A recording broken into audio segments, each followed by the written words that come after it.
Hello everyone. We are here today with some more team game content. This is a 3v3 game where I was so pesky, I was so annoying, putting on so much pressure that I became the enemy team's #1 most wanted player. They threw everything they had at me in order to wipe me off the map, so my job was to try to absorb and deflect that pressure, try to take as little damage as possible in order to buy my allies all the time and space they could ever want to age up, economy up, tech up, and win the game. So let's jump into things right away here. As you can see, I'm playing as the Ayyubids. I kind of wanted to put my money where my mouth is. In the team game tier list video that I made, I'll have that linked up here. I placed Ayyubids as the second strongest civilization in team games, and I based that based on research that I'd done, talking to other team game players, but I myself don't personally play Ayyubids until today. This is my very first Ayyubid game, and just goes to show that when things are strong, you don't need the most effective build order, the most well-practiced opening. You kind of just need to be able to take advantage of the strengths of the civilization, and if you understand them, then you can get some easy wins. And I will show you exactly how right here. So as you can see, I'm in the teal as the Ayyubids. My teammate here is the orange French player, Force, going to be supplying the vast majority of knights this game. And my other ally up here in the Malians green is Sombra Merde. And I'm going to be honest, I was so focused down at the bottom of the map that I don't really know exactly what was going on up here. I do know the overall outcome of his efforts, but I'm looking forward to checking out a little bit more of the details of what he was up to as this game goes on. On the enemy team, in a name unfortunately I cannot pronounce, we have a pink Mongol player. He's my main enemy, very close to my base. We also have a yellow English player. And up here in the French, on the other team, in the red, it is Damn So Big Jeff.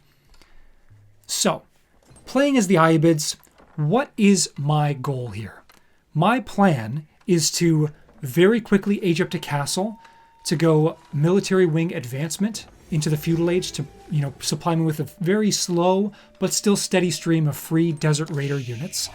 Go up with the eco wing to get additional villagers in castle age, and then begin making camels and trying to secure the relics on the map. That is my game plan going into this, my kind of understanding of how I want to be kind of going out onto the map, my strategy. And you'll see that different things happen, different changes have to be made, adjustments based on how the game progresses, but that's my overall plan. My #1 opponent here is definitely this Mongol player. He was very pesky, very annoying throughout the game, and we'll see exactly how. So, in terms of a build order, you go out with 7 onto the berries, and you come back with 4 on the gold, followed by rallying onto the sheep, and then you start to age up. I did cancel that. I needed additional villagers, so I didn't go up right away on that, but you can see now looking to age up with, as I said, the military wing reinforcement, which means that I get 1 Desert Raider every 2 minutes for the rest of the game. And the longer the game goes, the better that is. We'll speed things up here just a little bit, because we'll get moving until things kind of get interesting. But my first thought, having scouted out this Mongol player, is that he's the one I kind of want to raid. I did see that his town center was kind of along in this area, but then I realized he's going to be pretty safe. His gold is under his TC, all of his food is obviously underneath, and he's right against the wood line, so maybe that's not necessarily the best place to be putting a lot of my early pressure. You can see that I have moved 5 villagers out to grab 50 stone. This is just to upgrade this tower, help me in that fast castle age, just in case there's any pressure coming towards my gold vein. I'm going to be okay in that front. And military wing reinforcement is complete. And in 15 seconds, I'm going to have a Desert Raider popping out to do some damage. Rallying it right over in this direction towards the backside of the Mongol player.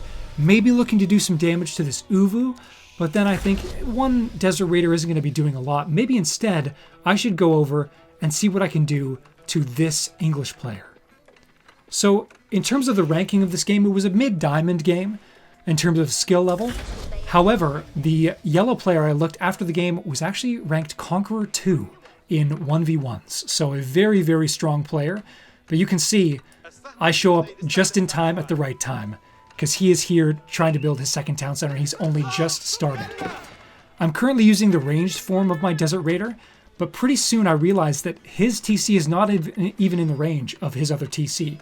So I start kind of wailing down on some of these villagers, forcing them off, and you'll see that I have a friend of mine, this orange knight from Force, realizes when I ping that he needs to be coming down in this direction, so there's a bunch of damage that we can do together on this town center before it goes up. So that's, I think, 2 dead villagers, and then 3 dead villagers, and then 4 dead villagers, and then 5 dead villagers, and then 6 dead villagers. So this is an absolutely disastrous start for the English player here. Like, it could not honestly be any worse. He has been set so far behind by losing those villagers early because, as you know, when you lose the villagers early, you lose all of the economy that villager will be making for the rest of the game. It's much, much worse to lose villagers early on compared to later because you're just missing out on all those extra resources. So a player that clearly was looking to boom pretty significantly in the middle here has now been set back pretty significantly. And I've also been very annoying. So now I bring my next Desert Raider back over here to do a little bit of damage to this Khan, obviously debuffing it with my Camel Unease. And then I see that the Magadai are coming out. And I recognize that, okay, this is what's going to be happening this game. We got a Magadai rush happening over in my base for sure, coming up shortly. And all of that pressure I've been applying, well, good news, I did that. And then behind it, I'm already going castle. Economic wing growth, I'm going to get 7 additional villagers as soon as I age up here, which is an insane economic bonus. We just killed 6 villagers over on that side, and I'm gaining additional 7. So that's a 13 villager swing. This is what you're supposed to do, kind of a long distance chop. I could have maybe done these straggler trees instead, but based on the build order I was watching from Valdemar, shout out to Valdemar, I can link his video actually in the description down below that I watched before jumping into this game, just to get a bit more familiarity with the Civ. But that was what he was doing, so just copying. The night battles begin taking place up here at the top. We'll speed things up again, and here they are, the bane of everybody's existence in team games. It's time for the Magadai to raid my woodline, and I am somewhat embarrassed to admit that I'm not as familiar facing the Magadai these days, and so I lose way too many of these guys in an effort to push them away. I quickly go into a stable to start building up my camels, which is what my original plan was. Now lost 2 villagers, not ideal. I then go into a mosque because I know that one of my plans is to go up and grab those relics. Still taking some more damage from these nasty kiting horses. And then I realized, okay, yeah, I need to go and get some archers going here because, you know, I can get Desert Raiders and camels all I want, and these guys are just going to run away. So lost a significant number of villagers. We're talking about how it was horrible, how badly the English player was put back. Well, kind of the same thing is happening here. You can see a bit of a nasty pile of dead bodies piling up on this side of the woodline. But I am now massing archers as quickly as I can, and doing my best to try not to take too much damage. Let's be honest, I've taken too much damage here, but at the same time, I do have now 1 dervish who is out trying to grab relics.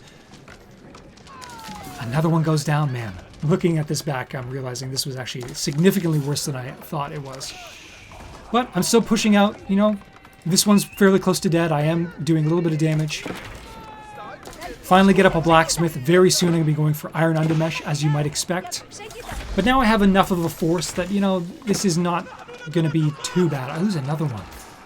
You can see that I did successfully get textiles in. I think in team games, textiles is a very underrated technology. I think pretty much you always want to get textiles by the end of the game in team games because there's just always so many different angles that people can be coming from. The knights are causing more problems for our English player here, so well played to my ally force for doing some damage. Our Mongol player ends up pulling back, and that was definitely a mistake because it allows me to kind of stabilize a little bit. I was definitely under a lot of pressure right there. You can see I'm running a bit low on food, but I do have enough space now to go out and get these berries.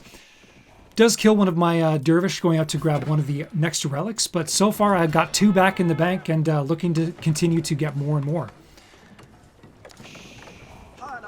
So, great early start to the game.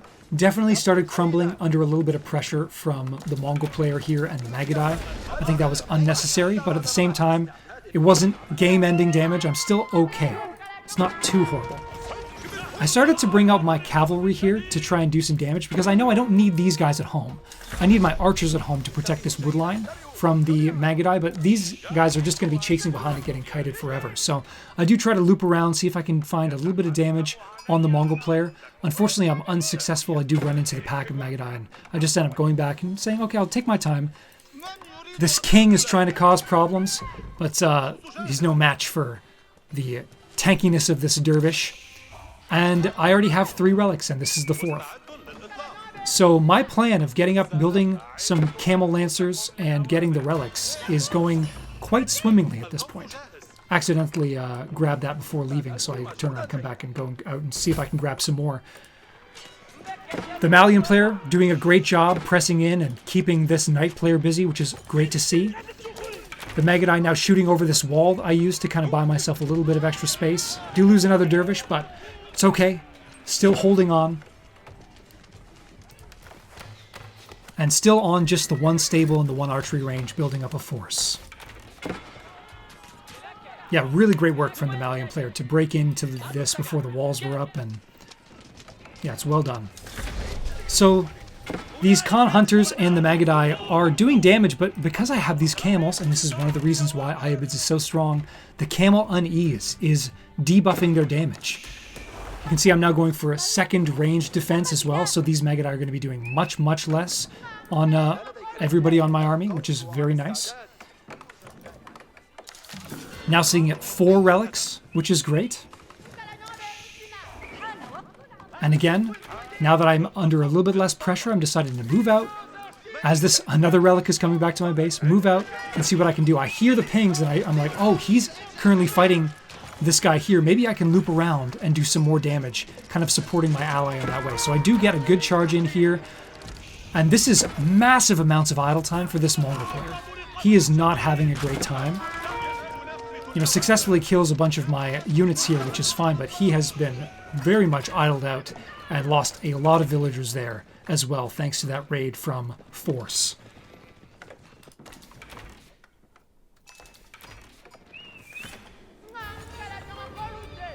So, more archers coming in, 5 relics now secured, camel lancers continuing to pop in. I now have 2 archery ranges, 2 stables for that the force building here. And finally, the English player is coming to the Mongol player's side. I actually loop all the way around here to see if I can do some damage with these cavalry on the English player. Managed to just miss out on a villager kill there, unfortunately, but now I just loop back around to see if I can do a little bit of damage on this Uvu on the other side. Once again, some damage coming in from the Magadai trying to loop around my base, but it's okay. My archers are back home, and I'm here trying to cause mischief on the far side. Just poking and prodding, being annoying, being frustrating. You can see the English is kind of out here trying to support the red French player, pushing back green, but this is the moment when we come in and we start to cause our own problems. So once again, here with a bunch of camel lancers doing a bunch of villager kills, idling out his entire economy still. What's this? 28, almost 30 villagers all idled out. A couple of Magadai do take down this dervish, but again, I still have more relics, which is close to my base, exactly what I'm looking for. And now, green and orange look like they're kind of teaming up together to deal with the force here of red and yellow. And I'm pushing out now with my much more significant force. I managed to take out all of those Magadai. He's now trying to be annoying over here on my orange ally, but guess what? I'm coming in more significantly with a bigger push at this point because I don't see any army and I'm ready to make some waves. So again, 6 relics of the 9 captured in my base. So we have this English player who's gone for 2 town centers, but let's be serious. Yeah, I have 6 relics, and I also got the growth wing advancement, or sorry, economic wing growth, and that means that I get additional villagers there as well. So the economic lead is pretty in my favor, I would say. And so now I get to just sit here inside of his base and start to press and do some more damage to the town center here. And again, his entire economy is idled out. He has, what is that? Another almost 30 villagers sitting here. Here come the Magadai back to this side.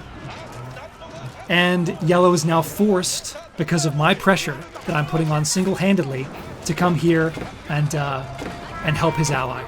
I lose the entire army here, but I end up doing so much damage to this town center. I think it almost goes down, and then he's going to have to spend a ton of resources to repair this up before it ends up kind of being destroyed. I think he doesn't even have enough wood, so he's over here chopping in order to get enough to repair it.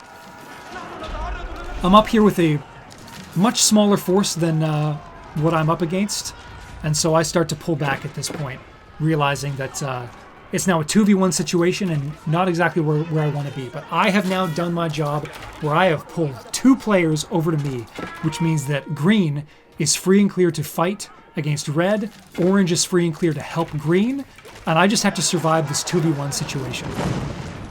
So, a great deal of siege. We got Springolds, we have Mangonels coming in. I decide, well, I'm building a Manganique myself to see if I can deal with some of these nasty people at my doorstep. I have all of my villagers around the back side, so there's nobody who's in kind of immediate threat or immediate danger here. Amazing kind of flank here by the French player comes in, which gives me the chance to then fire down with my Manganique onto these ranged units. And these crossbows are doing some pretty significant work to me, but I also have a pretty big mass of archers. The Mongol player brings up the Kurultai, but it's a bit too late. The fight has kind of already happened. Sure, get some healing on the backside here, but you know, this is a pretty decent army that I've got, and thanks to a little bit of support from my ally here, you know, managed to hold and take almost no damage on my side, which is great. Everyone is still age 3. I now have 2 Manganiques ready to go. And I'm now sitting with 7 relics in my base of the 9 relics on the map. So exactly what I wanted. Maybe a little bit more focus on archers thanks to the team compositions of my opponents. That's what I was talking about in terms of kind of reading the game state and making some adjustments. But yeah, still focused pretty significantly on the camel lancers as well. And as a result, there's no cavalry coming my way. I'm not getting hit by this French player. And is this French player even really making knights anymore? Yeah, I guess he is making a few, but they never come my way because he knows that these camels are just going to cause massive problems. The English player is trying to wall up on this side, but, you know, I luckily come in here and do some damage. Start picking up some more villagers. That was another 4 or 5 that went down just in a few seconds there. And once again, time to ram up and see if I can do some damage to this Mongol player who has a pretty weak economy at this point in time. Has really moved away from the Magadai and has now moved into crossbows. My archers are going to be doing well at this, but they are going to do a lot of damage to my camel lancers for sure. And then I get some support and I say, okay, this is the big fight. Looking forward to this. Let's go. So in comes the amazing knight pressure from my ally. My Manganiques are a bit slow, but I'm trying to get back here and do damage. Popping the siege whenever possible. Using these rams to try and destroy these pastures because they're kind of in the way of getting to the town center. And we're just sitting in this guy's base. I'm killing all of the villagers on the gold mine. The Kurultai's over here not really buffing up the units, which is perfect. Green is having to deal with a pretty significant mass coming his way of the red player, but has 2 castles now coming up thanks to the additional resources he's been able to gather. And we've killed 3 pastures, and now we're moving back onto the town center itself. And Orange and I are doing a great job trying to clean up this army. Now, unfortunately, the English player is now jumping in with some men-at-arms, and I don't have a lot to deal with that. These archers are going to be doing very minimal damage against them.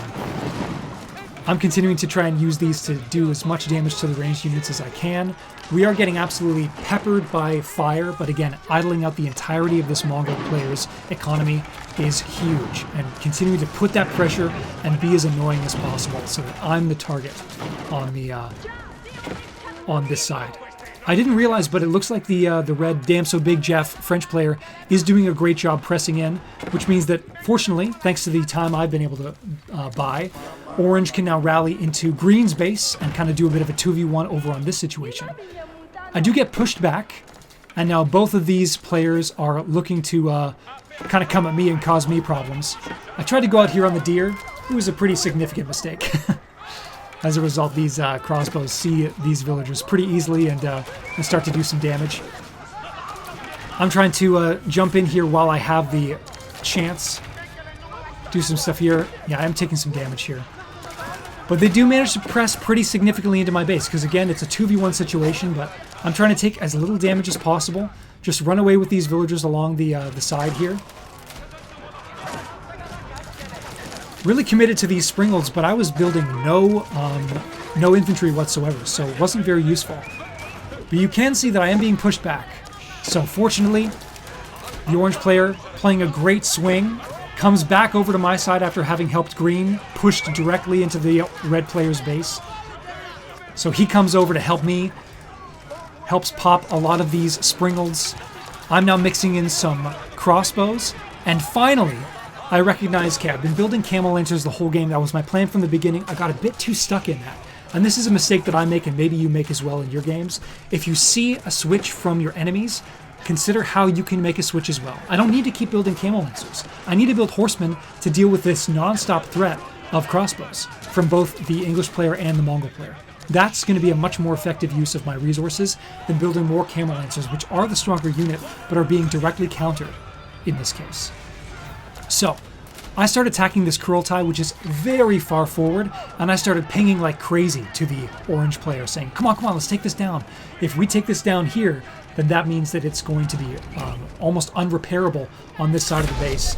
And as I was saying, we bought all the time in the world for our Malian ally to get up to Imperial Age. The only one in Imperial Age was under very minimal pressure other than a bit of raiding from red. Now has a massive technology and economy advantage, and is just going to push straight in to the yellow player's base as well. And the Mongol player certainly doesn't have very much left, having been essentially had 2 armies sitting in his base multiple times throughout this game. So it's the Conqueror 2 player against the world, but I really don't know if he's going to be able to take pretty much a 1.5 v3 situation, and now it's a 1v3 now that the Mongol player has also surrendered. So definitely a very skilled player we were up against in this matchup, but we used our game plan to great effect while making small adjustments and small tweaks in order to get that victory. So we'll come over here to the match results screen and take a look at the villager count, and this is a pretty significant story right here. You can see that my villager production was pretty consistent. Unfortunately, that little boost that I got from the economic wing growth was almost immediately canceled out by the Magadai raids that I suffered, so some poor play on my part. Could have been in even more of an advantageous position, but even so, we just kept pink down. Unable to get above, what is that, like maybe 50 villagers throughout the course of the entire game.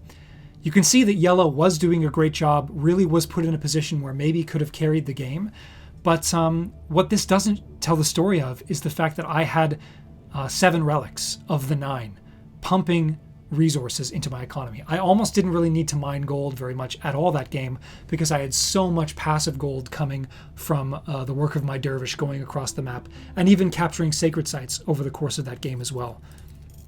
The military count, I very much threw away my army in some cases, kind of sitting in the middle of that Mongol base, but I think it was worthwhile because it really made sure that that Mongol player was not really doing anything. Certainly was applying a lot of, support using that Kurultai, which has the additional damage and also healing for all units in team games, which makes Mongols a very strong civilization. They can use one building along with a big push to provide a huge amount of bonuses to his stronger ally. But even so, we were able to pretty significantly take that game.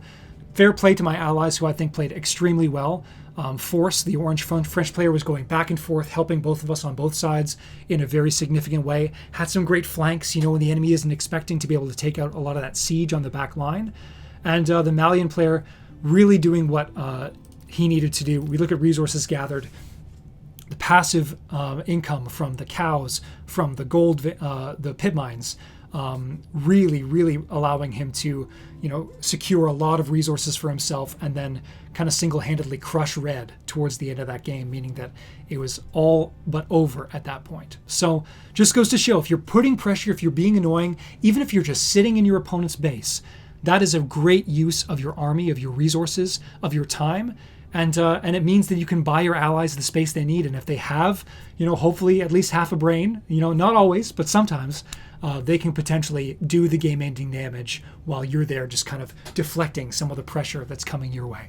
So hopefully this was helpful. Again, it was my first Ayyubid game, so if you have any tips for me, please leave them in the comments. I'm looking to learn at this point, but it goes to show that it's a civilization I was completely unfamiliar with, watched a single video on a build order, didn't even write it down, just tried to remember, and I was able to pull out a victory, and also, I think, provide a lot of pressure in a game where maybe I wasn't familiar with the civilization I was playing. So it is possible. Get out there, win some team games, get the rank you deserve by the end of the season. And that's all that I have for you for today. There will be more stuff coming out in the future. So if you want to hit that like and subscribe button, I would truly appreciate it. Thank you again so much for watching.